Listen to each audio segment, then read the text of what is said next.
Hoje nós vamos então dar início a uma série de mensagens que visa nos preparar. Eu vou falar diferente. Eu creio que visa a desenvolver uma mentalidade coletiva sobre avivamento. Tá? Eu creio que quando se fala em avivamento, se fosse para fazer hoje, por exemplo, uma enquete, o que é avivamento, e desse para todo mundo responder, tenho quase plena convicção que nenhum de nós daria a mesma resposta. Nem eu, Fabrício, que estamos caminhando mais juntos na liderança. E eu gostaria que, ao final dessa série, todos nós tivéssemos a mesma compreensão do que é avivamento. Embora nós sabemos que Deus é parte de maneira pessoal com cada um. Eu sei que cada um vai ter uma graça maior, mas pelo menos uma mentalidade coletiva sobre o avivamento, de maneira que quando a gente ora sobre o avivamento, nós estamos orando a mesma coisa. E quando nós estivermos buscando o avivamento, nós estivermos buscando a mesma coisa. E quando alguém um dia perguntar para você o que é avivamento, você vai saber responder. Amém? Amém. Estão comigo aqui? Como eu sempre faço, hoje, a título de introdução, eu separei e organizei aqui no mínimo 8 mensagens. Hoje, introdução, mais 7. 7 de propósito, porque 7 é o número da plenitude e tem tudo a ver com o avivamento, tá? Mas como eu me conheço, eu sei que cada uma dessas vai dar mais 5, 6. E como eu não quero ser exaustivo em cada mensagem, sem pressa. O que não der para compartilhar hoje, a gente vai acrescentando. Eu sei também que muitos de vocês, apressadinhos, começaram na casa de oração já, antes do tempo. Não tem problema nenhum, tá? Mesmo, sem crise. Mas então, essa semana, vou falar aqui diretamente para a Mildred, né, que tem o número 1 da nossa casa de oração. E vocês, de sequência, vamos continuar meditando nisso. Eu tenho achado que nós vamos falar disso até o final do ano. Então, nos primeiros 6 meses desse ano, nós fomos guiados pelo Espírito. Eu não sei como que o Dias vai colocar essa série lá no site, porque nem eu sei. Né? Uma hora a gente falou sobre discipulado, depois a gente falou sobre o coração, depois a gente falou sobre o reino de Deus, eu não sei.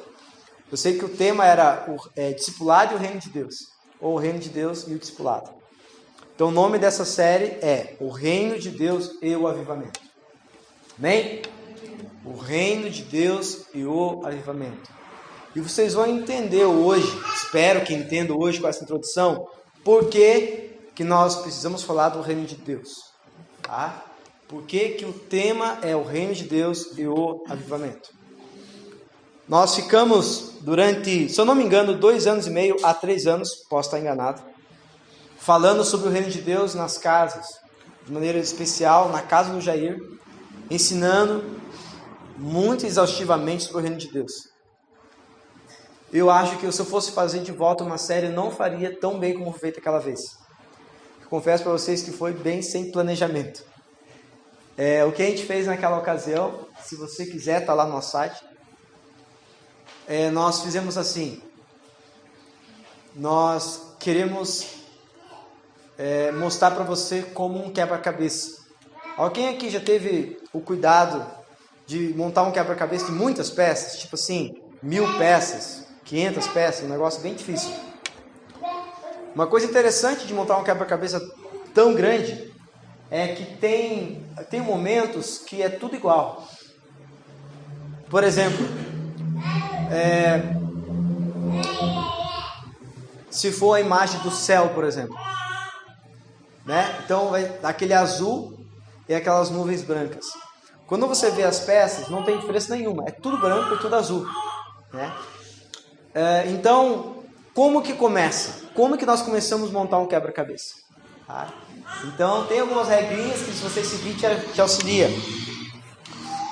E basicamente a regrinha é mais ou menos assim: você primeiro tem que ter um olhar claro sobre o final.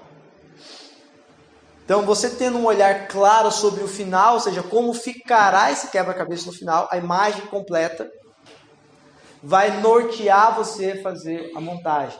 Então, você deve ter visto, todo quebra-cabeça, ele vem dentro de uma caixa. E a caixa é uma moldura, é uma imagem dele montado, como ficaria o quebra-cabeça no final. Ok? Consegue entender o que quer dizer? Pode ser uma foto, uma imagem, uma pintura, assim por diante. E qual é a regrinha? Primeiro você tem que ter uma imagem correta. Uma imagem feita do como será. Ok? Hoje eu quero dar a imagem. Ok? A ideia da introdução é dar uma imagem do que é. Depois eu separei 7 pontos, 7 tópicos, não importa. 7 divisões. Então, o que seria no quebra-cabeça? Essas 7 divisões seria montando o entorno. São as peças que formam, como que é que fala isso? Não sei o nome agora. O entorno mesmo. Como que é o nome, Dias? As bordas. Pode ser as bordas. Por quê? Porque as partes fáceis. Já viram que tem peças que são as bordas? Então você encontra as bordas.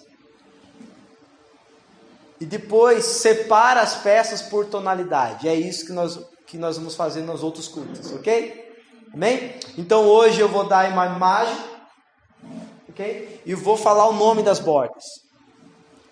E toda semana nós vamos separando as partes. Para que, se Deus quiser, lá por dezembro mais ou menos, a gente monte o quebra-cabeça juntos, nos 7 tópicos que eu coloquei aqui. E aí nós vamos terminar o ano e começar o ano clamando por avivamento. De maneira mais bíblica, mais pactual, ok? E mais una, né? Ou seja, todo mundo pensando a mesma coisa. Cheiro de queimado ou é só eu que estou sentindo? É de fora? Amém. Tudo bem. Está pronto aí? Glória a Deus. Vamos lá então. Ao contrário das mensagens da última série, essa vai ser uma mensagem mais voltada para o ensino. Então eu preciso que você não durma. Ok?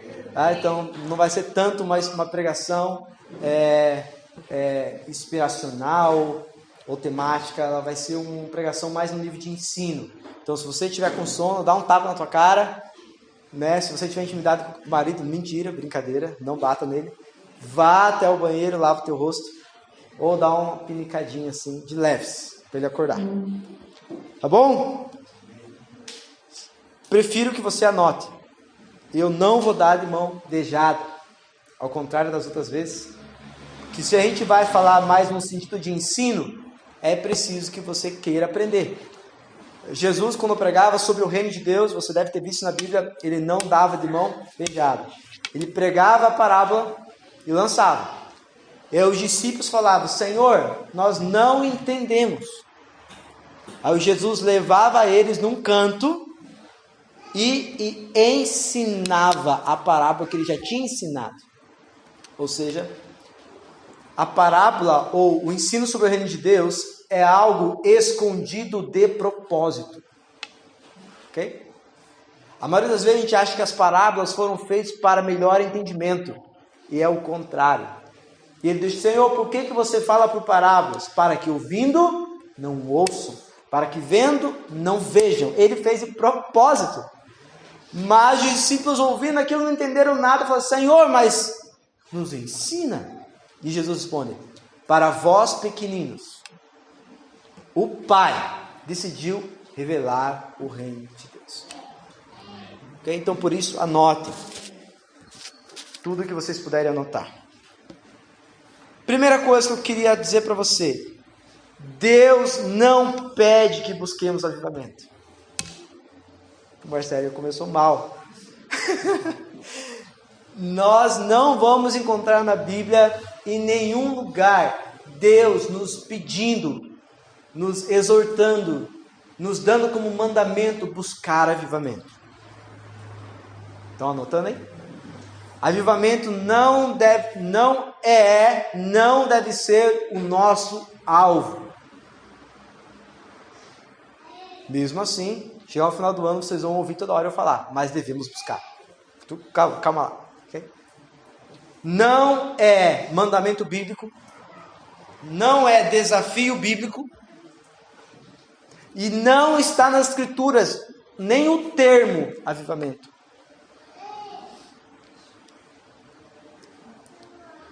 Avivamento vem da palavra do inglês revival, ou reavivamento. Ok? E qual é a origem da palavra avivamento ou reavivamento? Que para nós aqui se tornou avivamento. Nós temos pelo menos 250 vezes o termo avivar nas escrituras. O termo avivar nas escrituras, tanto no Antigo Testamento como no Novo Testamento. E a maioria das vezes que o termo avivar, não avivamento, mas avivar, o sentido é de trazer vida àquilo que estava morto. Você não precisa abrir mais. Salmo 80, verso 18 é um dos que eu mais gosto, que diz: aviva-nos e te buscaremos. Tá? Marcelo, você acabou de falar que não está na Bíblia. Não está na Bíblia avivamento. Está na Bíblia o termo avivar, que não tem o significado utilizado nos nossos dias para avivamento. Então, quando a palavra avivar você encontra nas escrituras, uma das maneiras de se interpretar é: Senhor, estava vivo, então estava morto, agora torna vivo. Uma outra forma de interpretar é preserve. Como, por exemplo, como que preservava um alimento na antiguidade para que ele não apodrecesse? Sal. Nós somos chamados para ser, nesse sentido, devemos buscar avivamento. Se o termo é avivar, e se nós somos o tempero do mundo, logo nós devemos ser o quê? Avivados. Consegue entender? Como lá na frente vai chegar num lugar só? Mas aqui o termo por si só não é avivamento. Avivar como preservar algo para que não morra, para que não apodreça, mas também aquilo que está podre.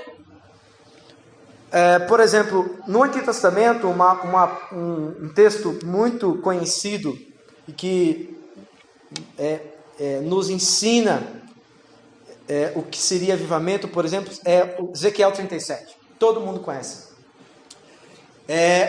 Ezequiel olha para o vale. E o que ele via? Uma ossada. Um monte de osso, ok? Misturado. Sem vida, sem músculo, sem tendão. E ele diz: olha para o osso e profetiza. E diga: ossos secos, voltem à vida. Qual que é o termo? Avivar. Entendeu agora? Então é aquilo que estava morto e torne a ter vida. Nós sabemos que Ezequiel está falando de Israel. Nós sabemos que no ano de 1948 isso já aconteceu, ou começou a acontecer. De maneira mais especial no ano de 1968, quando declara o Estado de Israel como nação. Então nós temos parcialmente essa profecia cumprida? Sim. Israel estava morto, falido e mal pago. E agora é uma nação rica e próspera. Ok? Nós usamos Ezequiel 37 para falar da igreja. Podemos? Claro que podemos. Porque o termo é: aquilo que estava morto, traga a vida. Então o termo avivar está correto. Nós utilizamos o termo avivar para avivamento com objetivos errados. Eu vou tentar mostrar o motivo do porquê. Também temos o sentido de, como no ouro, Pedro usa esse exemplo, a nossa fé deve ser o quê? Testada, purificada como um ouro. Ok? Então, avivar no sentido de trazer vida ao que estava morto, avivar no sentido de preservar para que não morra, e avivar no sentido de purificar, corrigir, tirar, aquilo que é mal, ou aquilo que é impuro. Nesse sentido, o avivamento é sempre indicado como uma obra de Deus. Isso aqui é muito importante. Então, embora algumas vezes vai ter Deus, ou como no Salmo, Senhor aviva, ou o Senhor falando profetiza para que tenha vida, sempre avivamento, sempre, sem exceção nenhuma, é algo exclusivamente obra ativa, intensa, criativa de Deus. Se isso é verdade, nenhum de nós pode criar avivamento. Nenhum de nós pode fazer isso. Vocês estão comigo aqui? Alguns exemplos clássicos de avivamento são as orações como de Davi. Porventura não tornarás a vivificar-nos para que em ti se regozije o teu povo? Salmo 85, verso 6, quem estiver anotando. Salmo 85, verso 6, Davi dizendo, porventura não tornarás a vivificar-nos? Pô, ele está falando do quê? Ele está falando de um Israel que estava morto, ou... não morto, mas ele pode estar falando de um Israel que entrou pecado e idolatria, ou está falando de um Israel que estava se perdendo. Em qualquer um dos casos, Davi está dizendo, vivifica-nos. Consegue entender? Ou, no termo que o brasileiro gosta, aviva-nos, né? Derrama avivamento. Ou da clássica oração do profeta Abacuque. Abacuque, capítulo 3, verso 2. Se você nunca leu Abacuque, leia. É um livro pequenininho, curtinho. Lembre que você recebeu uma oração que você vai entender os profetas. Você precisa ler eles para você entender. Abacuque, capítulo 3, verso 2. Tenho ouvido, ó Senhor, as tuas declarações e me sinto alarmado. Aviva a tua obra. Esse é muito conhecido. Aviva a tua obra, ó Senhor. No decorrer dos anos e no decurso dos anos, faze conhecida na tua ira, lembra-te da tua misericórdia. Então, a ideia das Escrituras seria tornar vivo o que está morto. A pergunta poderia ser, o que está morto?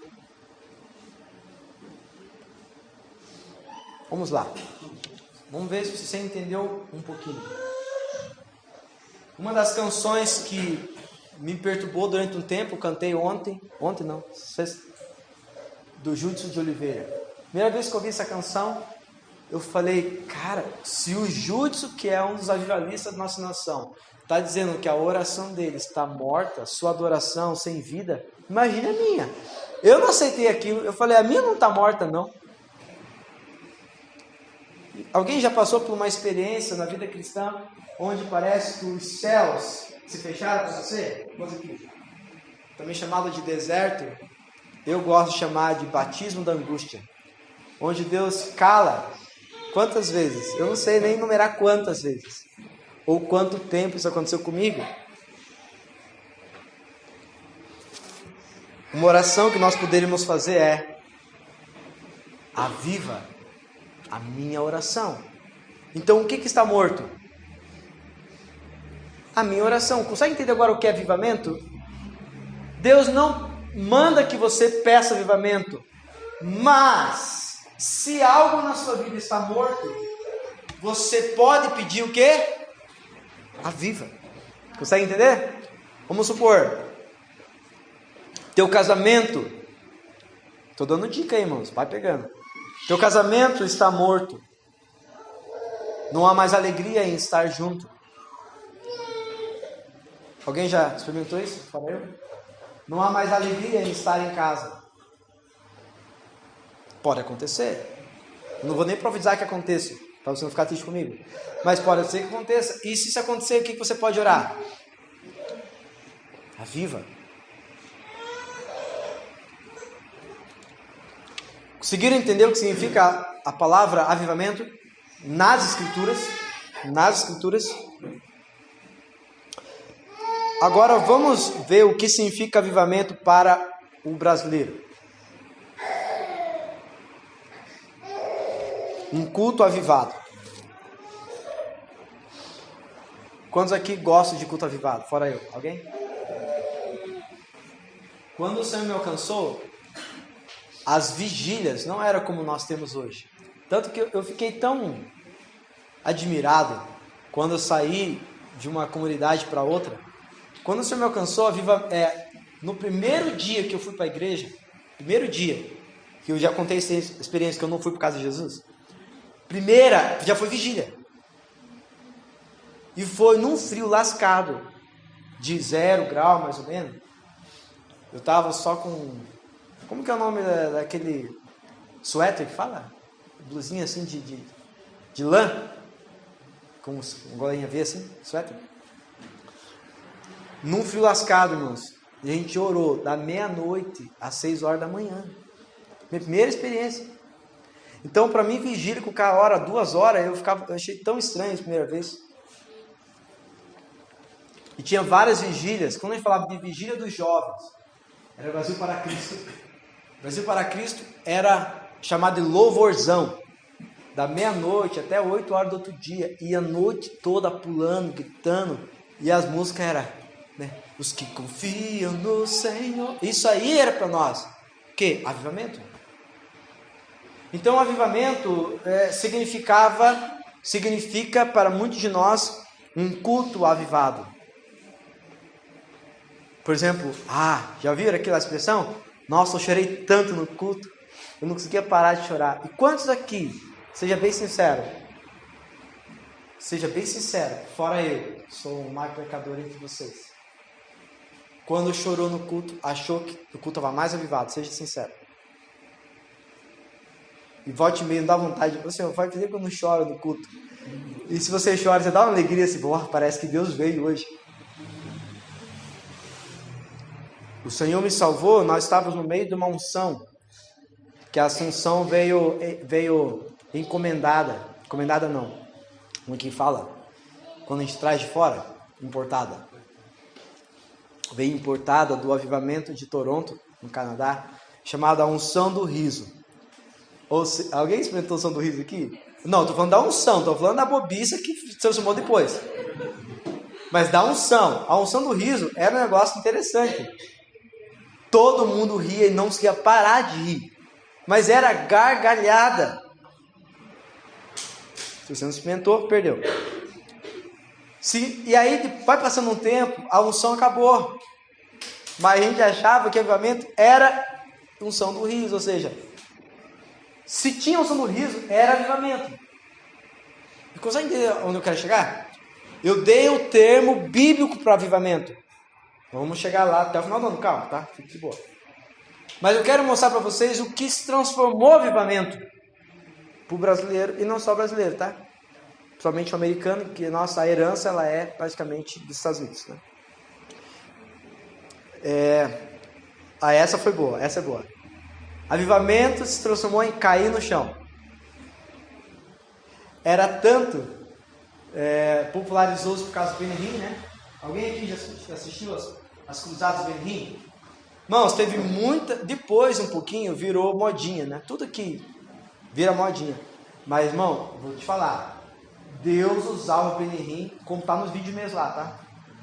De verdade, tá? Claro que depois vira um negócio, né?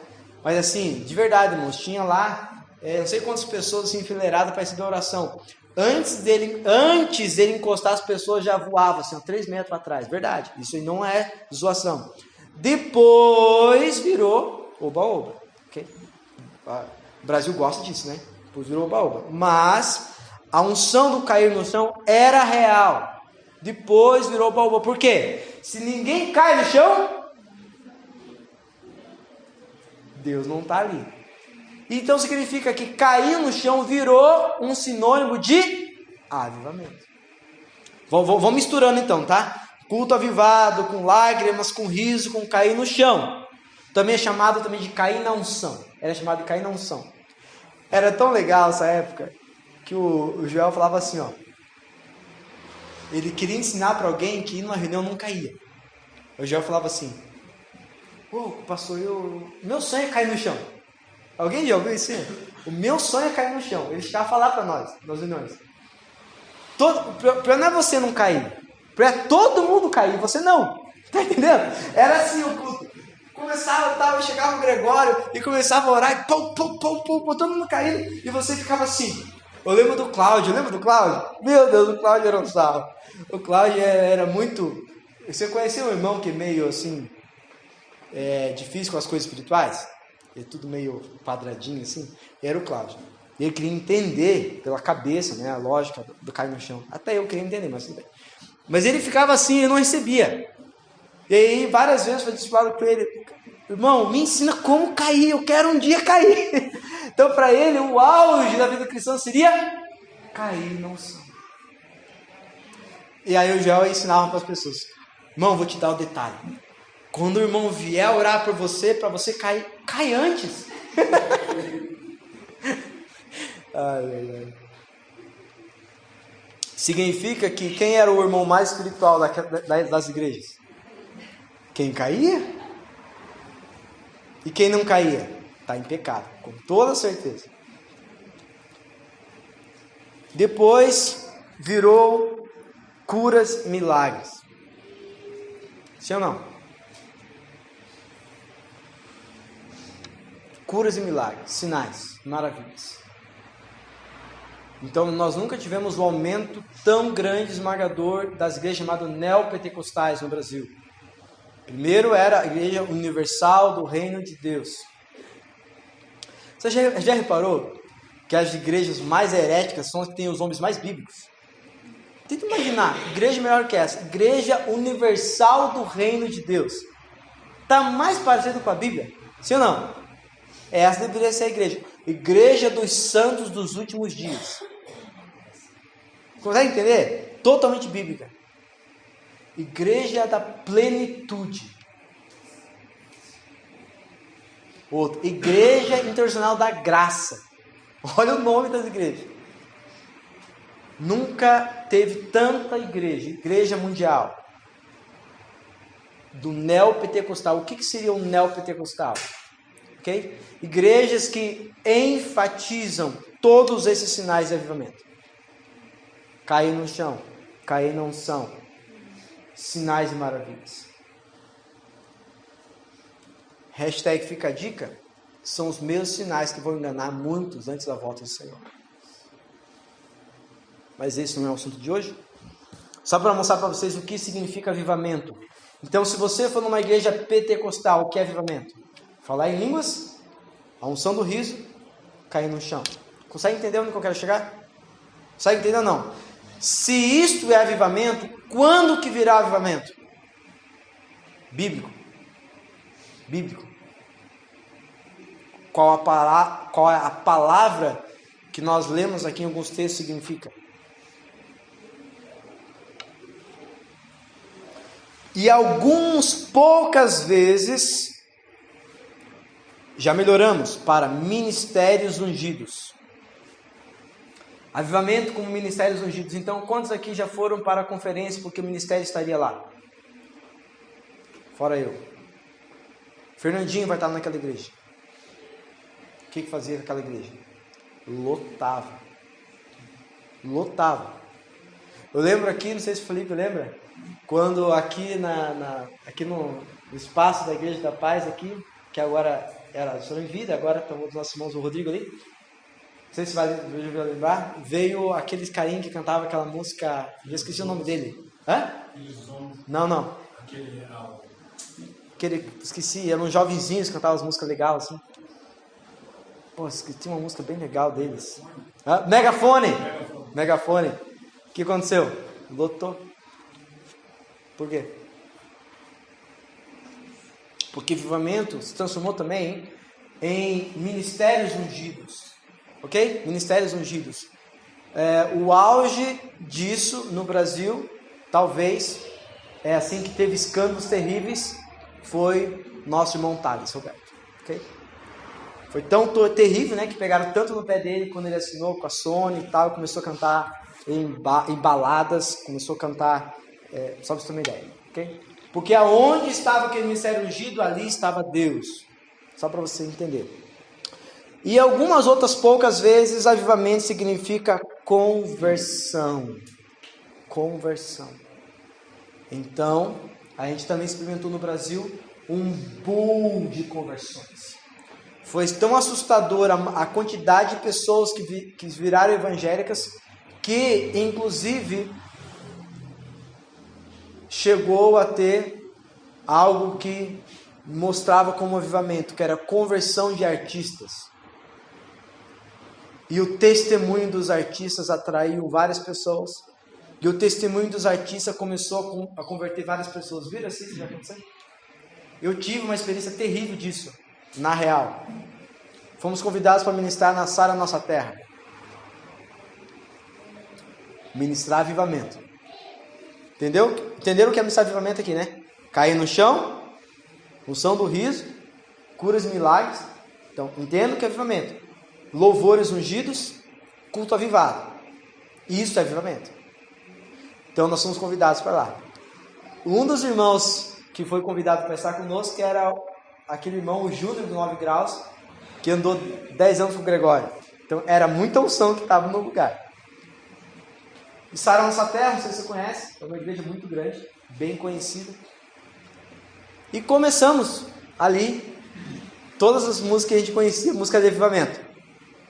Músicas do Gregório, David Keeler, né? Por exemplo, se a gente comentar em qualquer igreja nessa época, a gente começasse a cantar Poderoso Deus, você tinha todos esses sinais de avivamento. Cair no chão, unção do riso.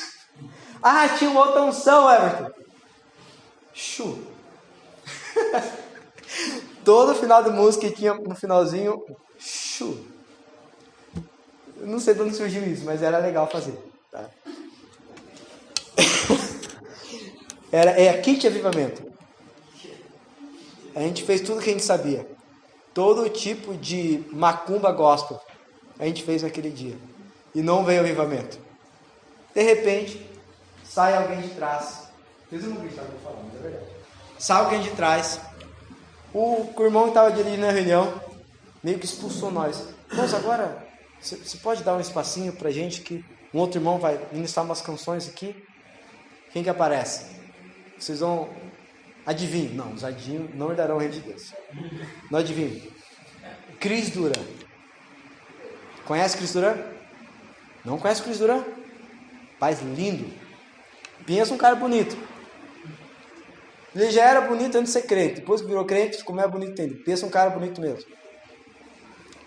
Mas ele canta bonito também. Sem banda, só ele. Tecladinho. Começou a cantar música. No começo da vida cristã dele, as músicas dele eram músicas de amor, ok?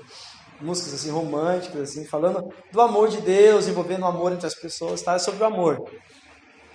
O que veio? Avivamento. Por quê? Porque aquela igreja entendia avivamento como chorar, se emocionar. Então eles trouxeram alguém que trazia o avivamento que eles queriam. E o avivamento que nós estávamos acostumados não veio. O que eu quero explicar com isso?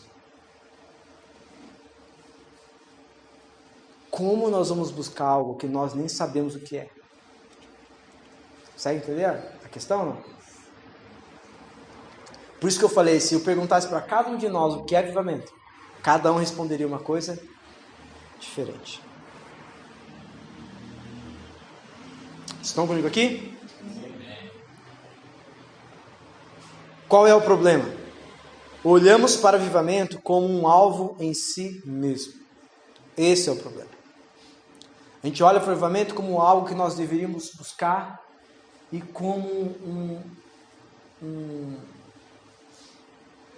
como eu gosto de usar essa palavra, um fim em si mesmo. Então, quando eu falo nós, irmãos, eu não estou falando nem de vocês aqui, porque eu acho que eu nunca falei sobre isso com nenhum de vocês de maneira discipulado, em conversa. Talvez não. Mas, quando o Senhor me alcançou, a nossa palavra era só avivamento. Quando nos unimos para conversar, era só sobre isso. Ok? Era o assunto do momento.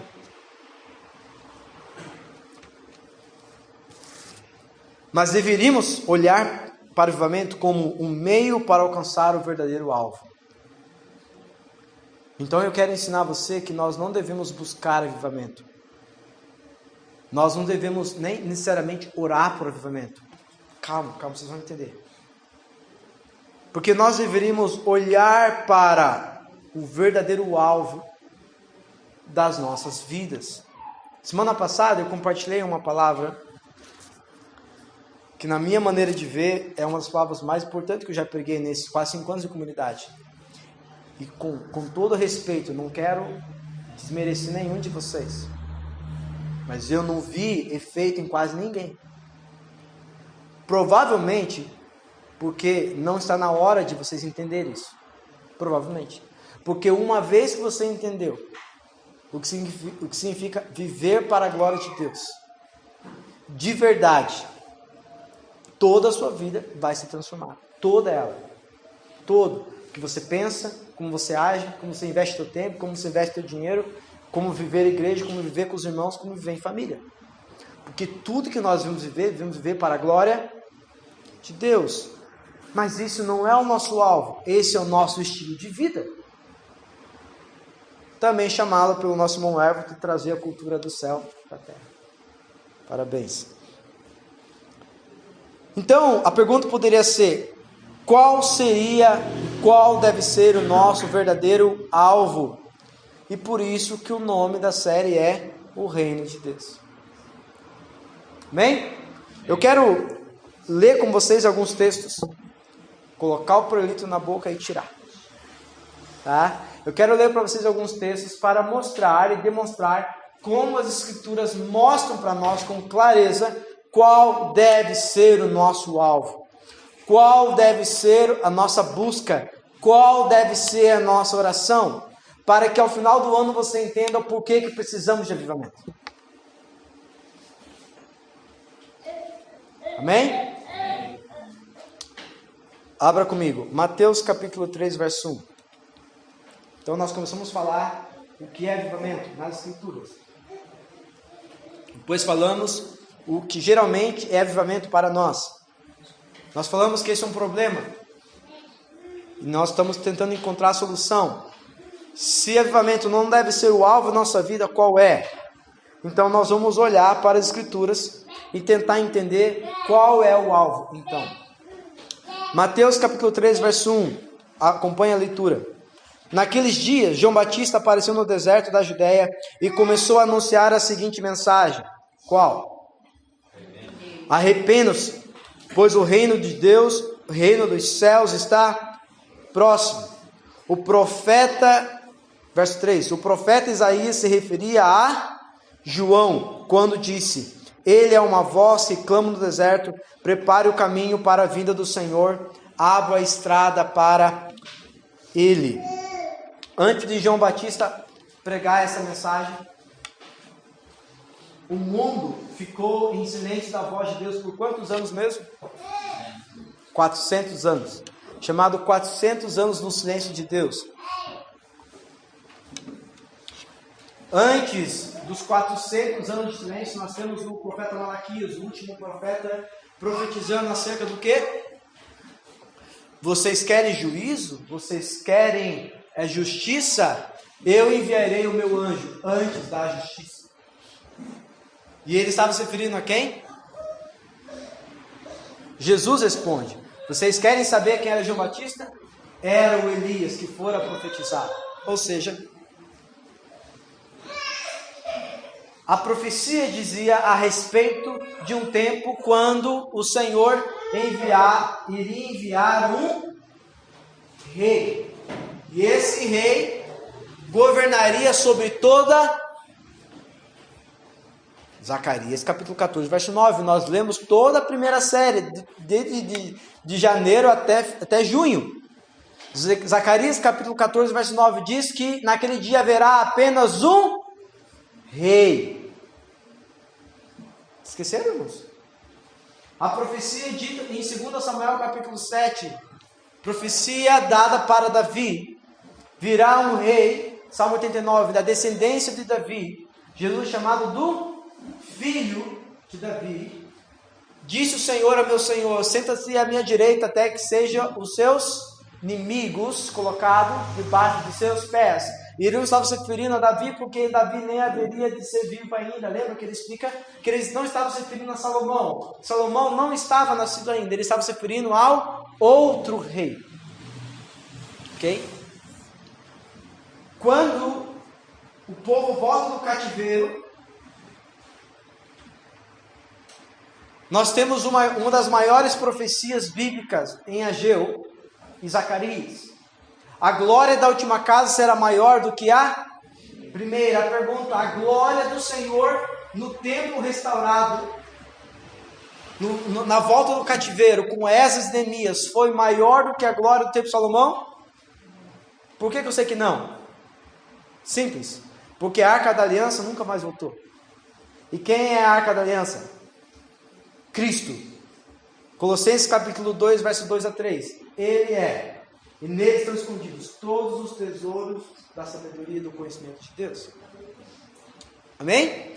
Se a Arca da Aliança, que é o próprio Deus, não está no templo de Neemias e Zacarias, Esdras, significa que essa profecia de Ageu e Zacarias está se referindo o templo, chamado também o templo do retorno do cativeiro?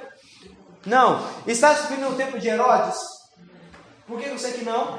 Porque Jesus, quando entra no templo, mete o pé em tudo e diz o seguinte: essa casa será destruída. Consegue entender? Então, quando João Batista começa a pregar, ele está dizendo: o reino que foi prometido desde Abraão, em todos os profetas, de maneira mais especial em Davi, está vindo. Consegue entender? Qual era a esperança da nação de Israel?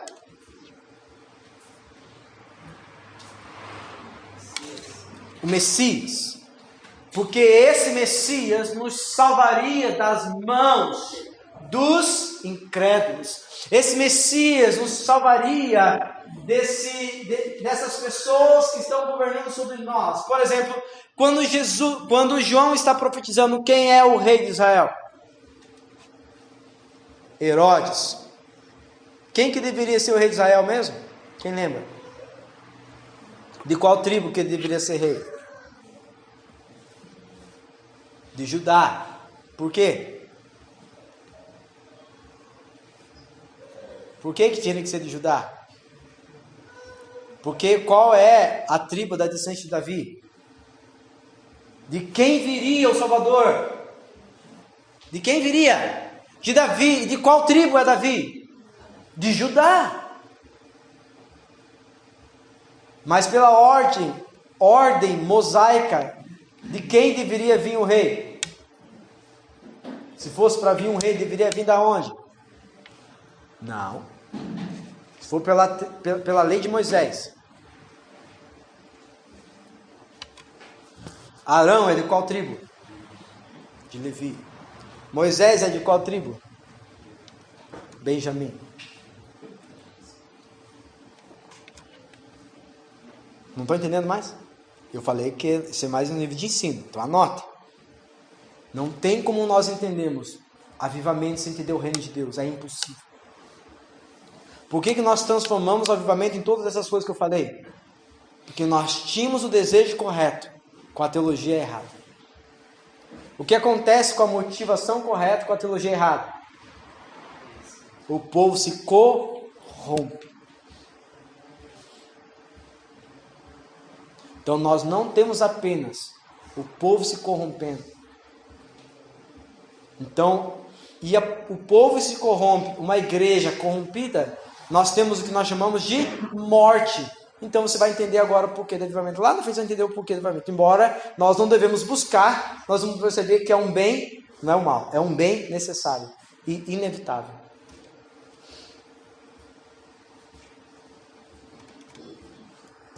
Vocês estão comigo aqui?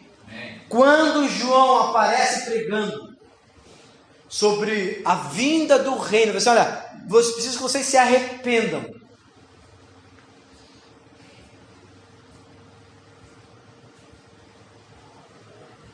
Quem está estudando Joel capítulo 2, que nós orientamos todos a estudar, o que vem antes do derramar do Espírito? Hã? Quê? Choro, pranto, lágrimas de arrependimento. Então, João Batista começa a pregar. Ele está vindo, o reino de Deus está vindo, o reino é prometido. Eles sabiam do que João Batista estava falando, sim ou não? Sim. Agora, o que eles perderam? O que significa arrependimento? Eles perguntaram para João, o que é arrependimento? Olha o nível que estava o povo de Israel. O que é arrependimento? Muda muita coisa hoje.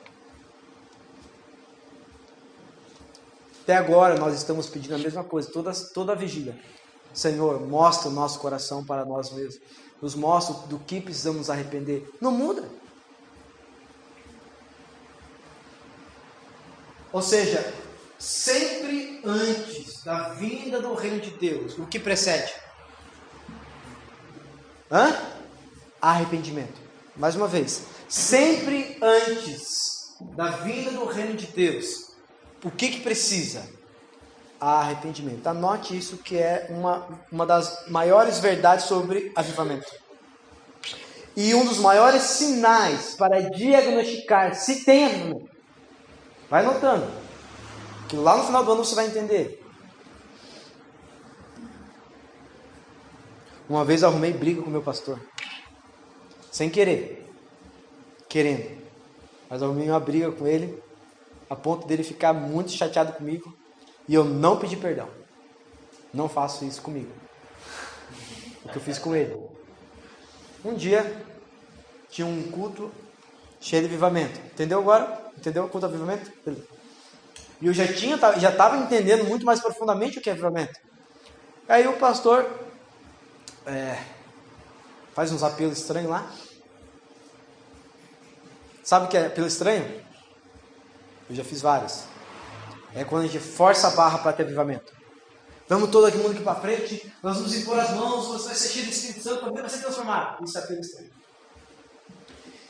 E aí ele disse no final que porque muita gente caiu no chão e muita gente ficou chorando, e aí teve aqueles avivados que começa a tremer, começa a fazer os helicópteros.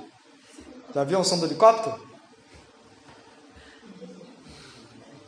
Eu posso dar risada porque eu fiz tudo esse erro já, tá? Se você não fez ainda, respeite.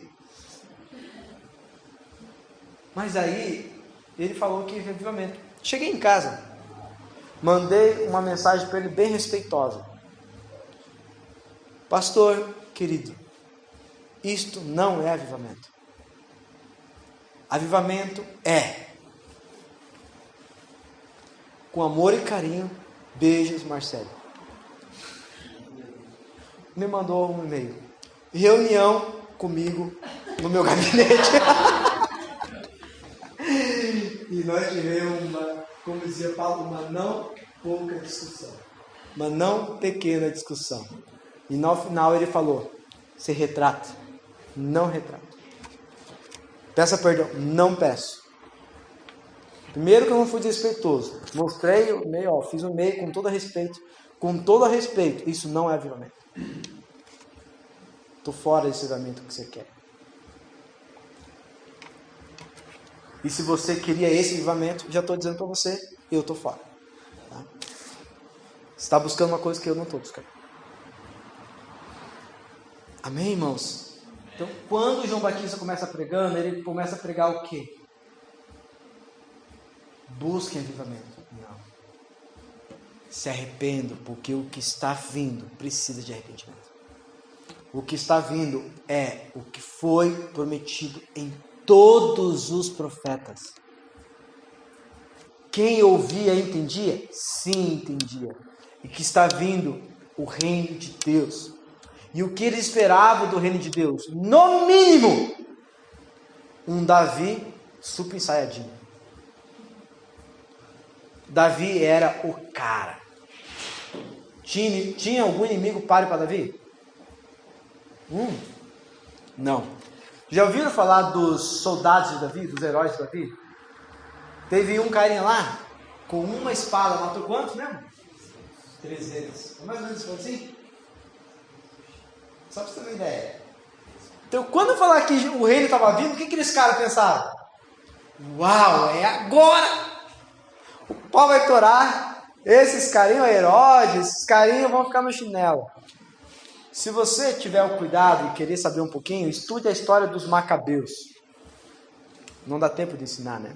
A história dos Macabeus é uma história que antecede a João Batista.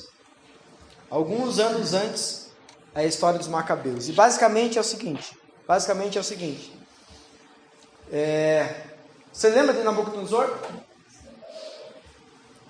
O que Daniel diz? Que Nabucodonosor era o primeiro rei de impérios mundiais. Mas depois de Nabucodonosor viria os outros. Vamos ver se você lembra. Quem que é o próximo reino mundial depois de Nabucodonosor? Quem lembra?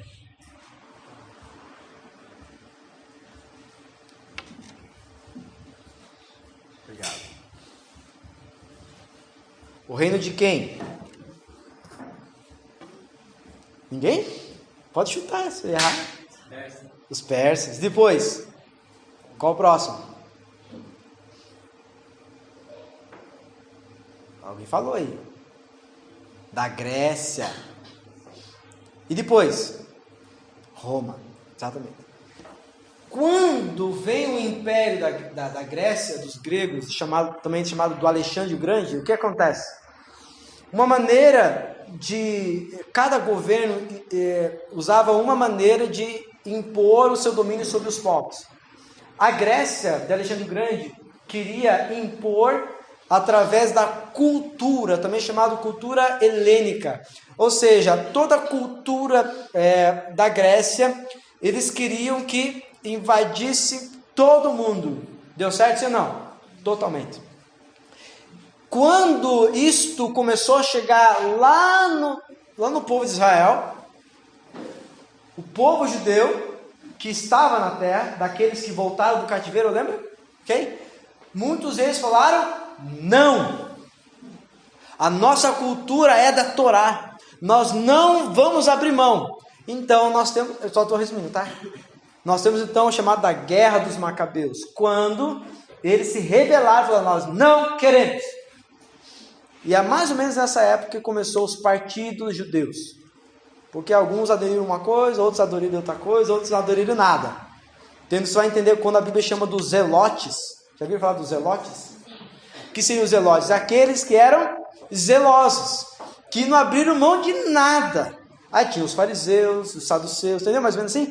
Então alguns que eram muito rígidos e alguns que abriram mão para algumas coisas. Como nós temos hoje, né, no evangelicalismo brasileiro, né? Alguns já participam de carnaval, né? Carnaval gospel. Alguns acham que dá para fazer os surfistas de Cristo. Alguns acham que dá para fazer skatistas de Cristo e assim por diante. Alguns vão abrindo, né? Um leque, né? Para o evangelho, entendeu? Assim o gospel vai entrando. Alguns já acham que pode ter baile, né? Aqui durante, né? Tal. Alguns acham que pode ter durante o culto dos namorados, né? Então, e assim a igreja vai abrindo suas portas. Naquela época também o judaísmo foi abrindo. Alguns abriram para algumas coisas e outros negativo. Nada.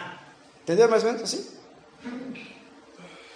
Eu só quero mostrar para você o que significa na mente quando João Batista prega. O reino de Deus está vindo. E eles pensaram, agora sim. Agora vamos ter alguém que vai expulsar esses pagãos do nosso meio. Agora sim, nós vamos ter o que foi prometido, o reino de justiça, o reino de equidade, e vamos expulsar esses pagãos aqui. Consegue entender mais ou menos a mentalidade? Amém. Avança comigo. Mateus capítulo 4, verso 12.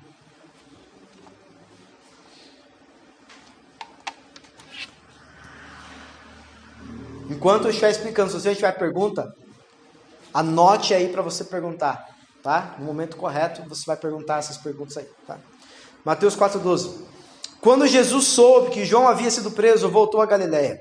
Saindo de Nazaré, mudou-se para Cafarnaum, junto ao mar da Galiléia, na região de Zebulon de Naftali, cumpriu-se desse modo que foi dito por meio do profeta Isaías.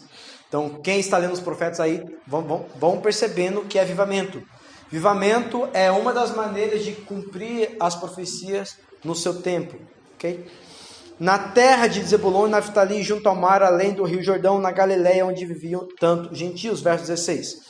O povo que vivia na escuridão viu uma grande luz, e sobre os que viviam na terra, onde a morte lança sua sombra, uma luz brilhou.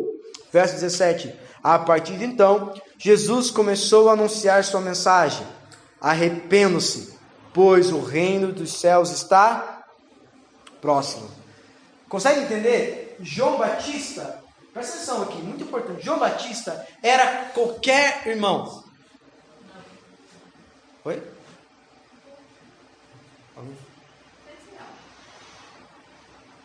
João Batista era qualquer irmão que entendeu nas Escrituras que a vida dele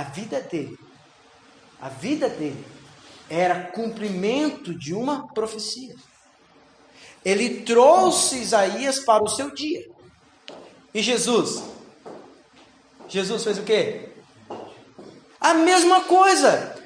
Jesus olhou para Isaías e disse: isso está se cumprindo nos meus dias. Leia, irmãos, o que o texto... Quem conseguiria ler o que o Isaías, quem está lendo os profetas, encontre uma profecia lá, encontrasse essa aqui, ó. Essa profecia que eu acabei de ler. Por exemplo, verso 17. Olha, verso 16. O povo que vivia na escuridão viu uma grande luz. Isaías, quando profetizou, sabia que estava profetizando a respeito de Jesus? Não. Sabia que estava profetizando que Jesus, o Filho de Deus, aquele que é o Deus encarnado, estaria pregando e Jesus seria a luz que brilha entre os homens? Não.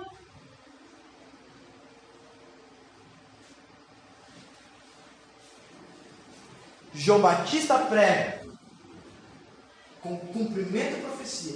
Jesus também prega cumprimento de profecia. Por exemplo, Jesus ele entra na sinagoga, pega um rolo que estava e começa a ler Isaías 61. O Espírito do Senhor está sobre mim. O que Jesus fala? Hoje se cumpre essas escrituras.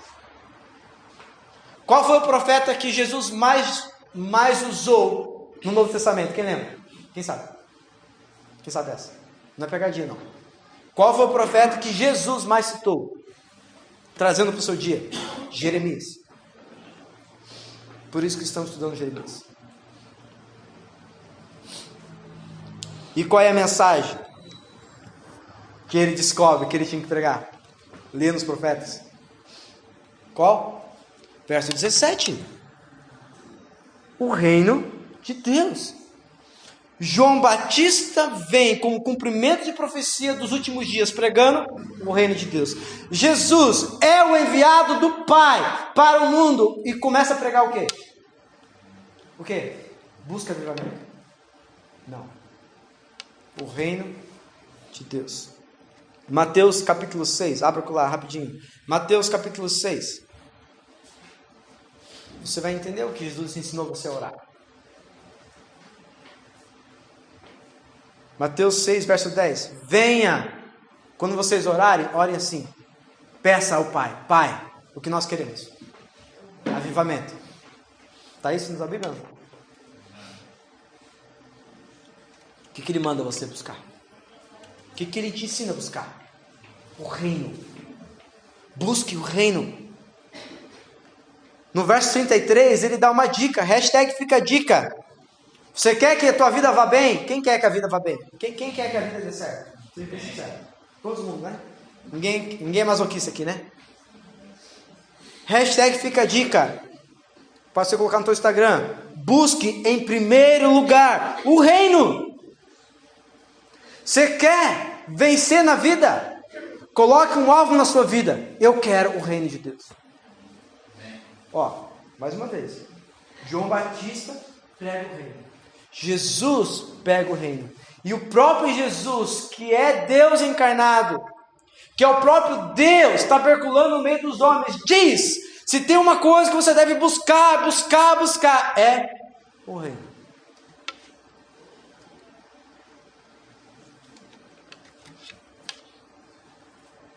Atos dos Apóstolos, capítulo 1, verso 3. Abra lá, por favor. Atos dos Apóstolos, capítulo 1, verso 3. Mas sério, eu não sabia que ia ser assim sobre o avivamento. Você estava esperando a glória, manto, né? Você estava esperando.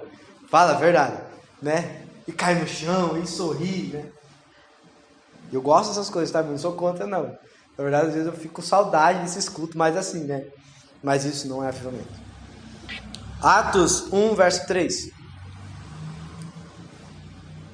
Durante os 40 dias após o seu sofrimento e morte, Jesus apareceu aos apóstolos diversas vezes. E ele lhes apresentou muitas provas claras que estava vivo. E lhes falou acerca de uma coisa. O quê? Vamos lá. Jesus ficou 3 anos e meio pregando uma mensagem só. Por quê? O Sermão do Monte. O reino de Deus. As parábolas. O reino de Deus é semelhante ao grão de mostarda. O reino de Deus é semelhante ao homem que foi e não voltou. O reino de Deus é semelhante ao homem que vendeu e comprou. O reino de Deus é semelhante às vinhas. O reino de Deus, o reino de Deus. Ele só falou sobre isso. Ele morre. Ressuscita. Agora ele tem assuntos bem top para falar para a gente. Agora ele ressuscitou. Agora ele vai falar daquilo que importa, daquilo que interessa. Durante 40 dias, a conversa foi sobre o quê? Sobre avivamento. Foi não? Ele só tinha um assunto. Tenta imaginar, irmãos, 40 dias aparecendo para você, falando: eu quero falar de uma coisa nova. Senta aí. Reino de Deus. Não é nova, Jesus, não, mas eu quero falar de um aspecto que você não entendeu ainda. Reino de Deus. Tá? Então, no verso 6, a pergunta fica óbvia.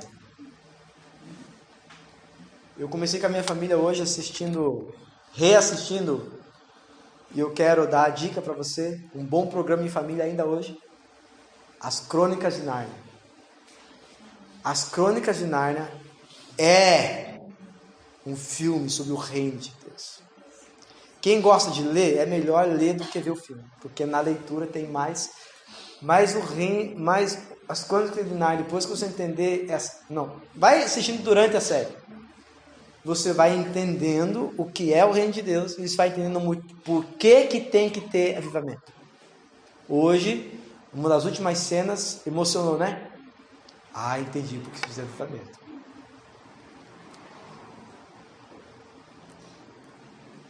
Então, a pergunta é óbvia. Atos, capítulo 1, verso 6. Então, os que estavam com Jesus lhe perguntaram. Qual é a pergunta? Vamos lá, irmãos. João Batista falou que vinha o reino de Deus. Jesus falou que vinha o reino de Deus. Tá. O reino de Deus vem através dele. Ele diz, o reino está em vós. Está com vocês. Ele está se referindo a ele mesmo. Ele é o rei do reino. Ele é o descendente de Davi. Ele morreu. Venceu Satanás? Sim ou não? Sim. Lá. Ele venceu. Se ele ressuscitou, ele venceu a morte. Sim ou não? Sim. Se ele morreu e ressuscitou, ele venceu Satanás. Sim ou não? Sim. Ele venceu o pecado? Sim ou não? Sim.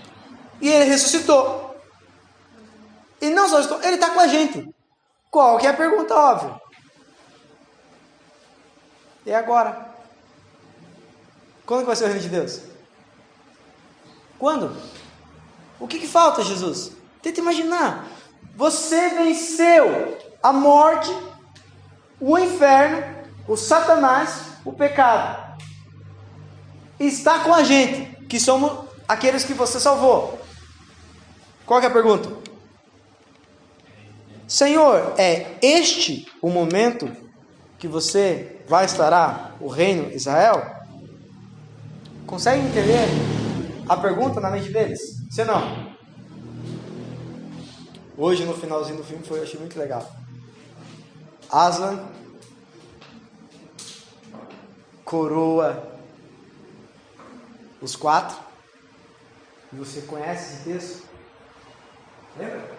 1 Pedro 2, verso 9. E ele nos Nos fez o quê? Reinos e sacerdotes. Apocalipse capítulo 5, verso 9. Ele nos comprou com o seu preço do sangue, ele nos construiu reis, sacerdotes, eles reinarão sobre a terra. Quem está reinando agora em Nárnia? Os 4. De repente, Aslan está indo embora e a menininha: por que ele está indo embora? Pergunta: não é agora? Ao Falmo responde: do jeito que ele está indo, ele voltará.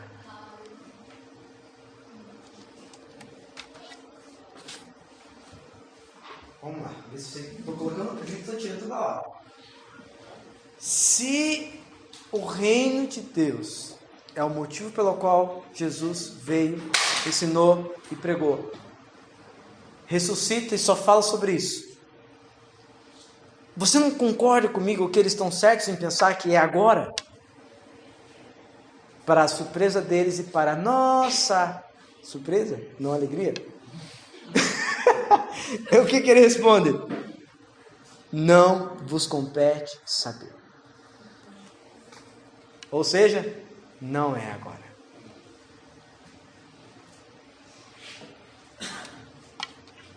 Ele respondeu: o Pai já determinou o tempo e a ocasião para que isso aconteça.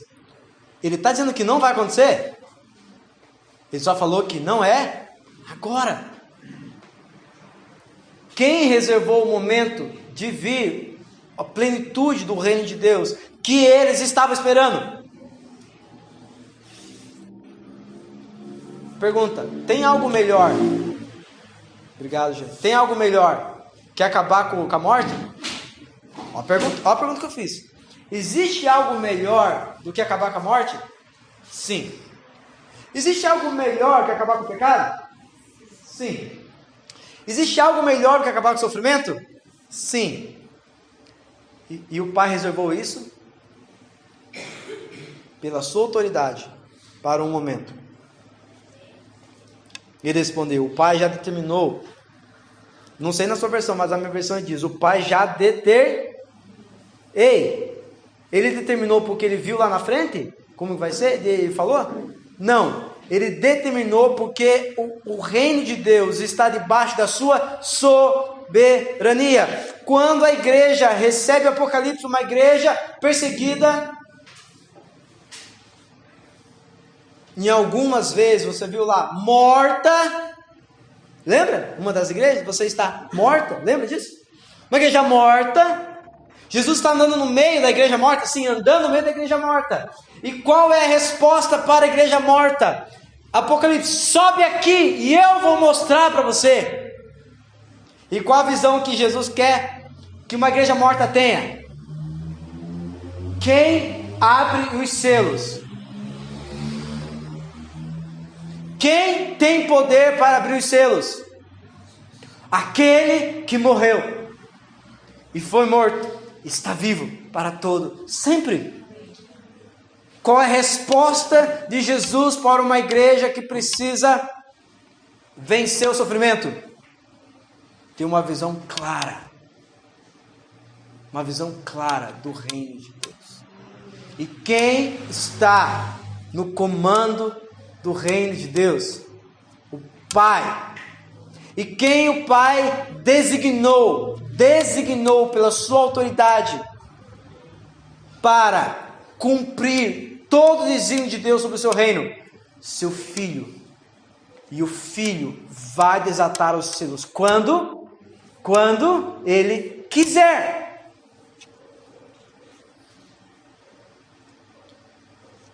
Não entenderam nada.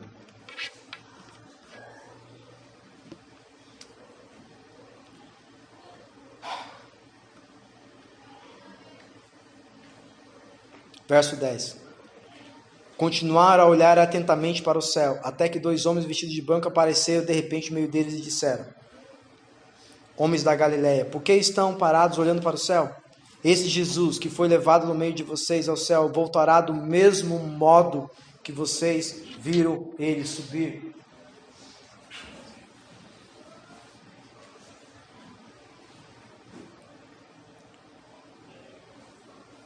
Como que ele virá? do mesmo modo. Vocês viram ele subir, vocês verão ele descer. Enquanto isso, assistir Crônicas 2, 3. Né? Fica a dica aí. Hoje eu e minha família vamos assistir o 2 à noite. Estamos ansiosos para assistir. Não, eu vou contar, vou dar um spoiler, né? Eu querendo economizar um dinheiro, coloquei para assistir grátis, né? E aí, quando eu tava no momento bom do filme, travava. Pelo amor de Deus, você paga esse negócio aí. Não, calma.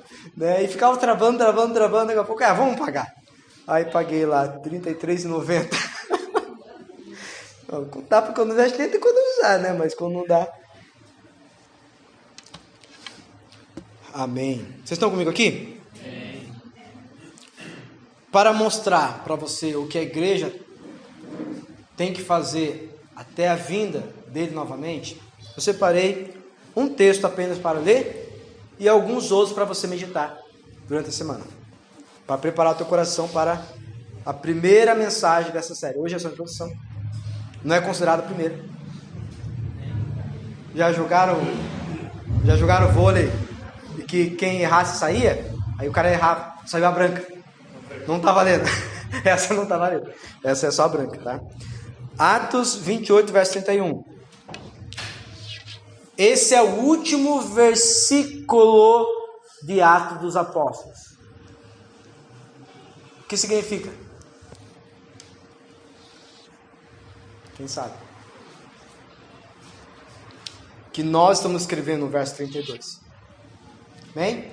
Atos dos Apóstolos é o ato dos apóstolos. Ou seja, o que eles fizeram. E a igreja parou aqui? Atos 28? Não. Ela está escrevendo. Deus está escrevendo a história. Como você sabe, 2 Coríntios capítulo 3. Nós somos cartas vivas. Ele está escrevendo através de nós. Amém? Então nós somos o versículo 32. E devemos continuar o que foi escrito no verso 31. Paulo traz uma clareza qual que era a sua dedicação. Atos dos Apóstolos, capítulo 28, verso 31. Proclamando corajosamente o reino de Deus. Ficou claro ou não? O que Paulo ficou fazendo? Eu não sei o que fazer até que ele venha. Eu não sei o que fazer. Ele veio e pregou o reino. Ensinou o reino. Disse que o reino viria.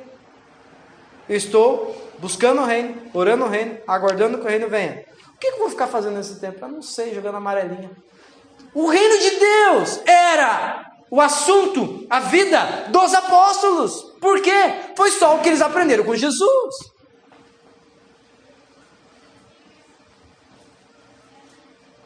A pergunta poderia ser para terminar, né? Então, por que precisamos de avivamento? Você não vai responder assim fácil, né? De mão beijada, né? Eu gostaria que vocês anotassem os textos para meditar e estudar. Seria a melhor maneira de falar, seria estudar, não meditar. Os textos nessa sequência que eu vou dizer. Seria importante você estudar nessa sequência. Como eu li as partes principais de Atos 1, então você vai ler a partir do que você ouviu hoje. Você vai ler, estudar e meditar em Atos 2, 3, 4 e 7. Não é 5, 6 e 7, não. É Atos dos Apóstolos, capítulo 2, capítulo 3, capítulo 4, pula o 5, 6 e vai para o Atos 7. Se quiser ler o 5, 6, fica à vontade, mas não faz parte daquilo que eu estou tentando ensinar, tá? Então assim, você vai ler nessa sequência, porque você estudou hoje comigo Atos 1, amém? Sim. O Jesus foi no contexto do reino, prometendo o reino quando ele deixou bem claro, quando que vai vir o reino? Pela autoridade do Pai, ok?